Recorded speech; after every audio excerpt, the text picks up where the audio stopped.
જય શ્રી કૃષ્ણ. હમણાં એટલે હોળી ઉપર માં અને દીકરો બે દ્વારકા હાલીને પગપાળા ગયા હતા અને જઈને આવ્યા. પછી એ મા દીકરાના મોટા ભાઈનો દીકરો હતો એટલે એને કાકા કહેતો હતો. અને કાકા હતા એ ભત્રીજા હાટું રમકડા લઈ આવ્યા હતા. અને પછી એ નાનું એવો જે છોકરો છે એ ચોથામાં ભણે છે.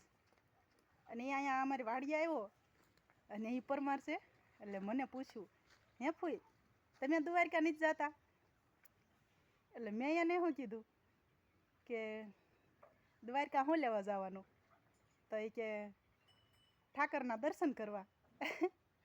તો મેં એને એમ કીધું કે ઠાકરના દર્શન કરવા ઠેઠ દ્વારકા હાલીને જવું, પણ અમારે ઘરે જ ઠાકર છે એટલે અમે ન જાય.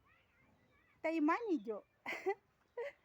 માની ગયો એટલે ચોથામાં જ ભણે છે, પણ ગોવાળ છે, ભરવાડ છે, એટલે એને ગાયું પ્રત્યે એટલી લાગણી ને તે એ સાચું માની ગયો. અને મેં કીધું અમારા ઘરે જો આવી ગાયું છે અને અમારી ગાયુંને લંપી ન થયો કે બીજા જે આ બધા ખરવા ઓલા પેલા બધા ઘણા રોગ આવે છે. અને લંપી એટલે જેમ માણસની અંદર કોરોના હતો એથી નહીં ભયંકર રોગ હતો લંપી.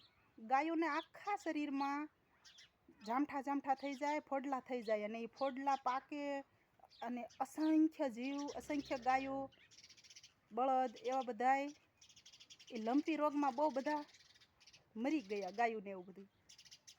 એટલે અમારે અહીંયા અમે ગાયું રાખવી છે ને એક પણ ગાય અથવા એક પણ નાના વાછરું નહીં, પણ ક્યાંય એટલે ક્યાંય એક સાંડલા જેટલો ડાઘ નહોતો પડ્યો.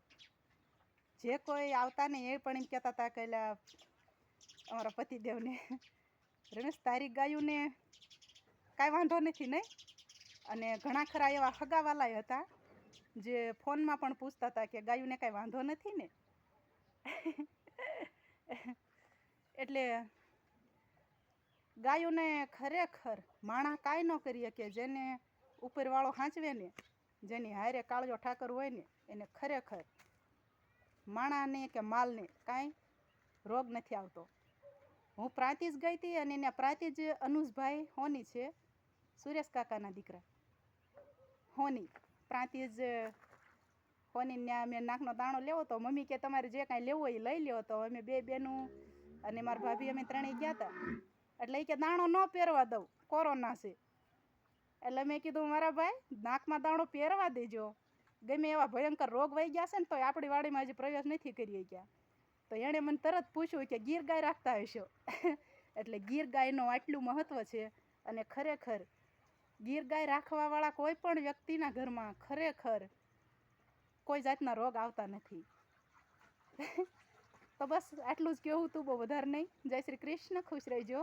અને ખેતીવાડી હોય અને ભગવાને સુખ સંપત્તિ આપી હોય ને તો ખાલી એક ગાય બાંધજો. જય શ્રી કૃષ્ણ. ખુશ રહેજો.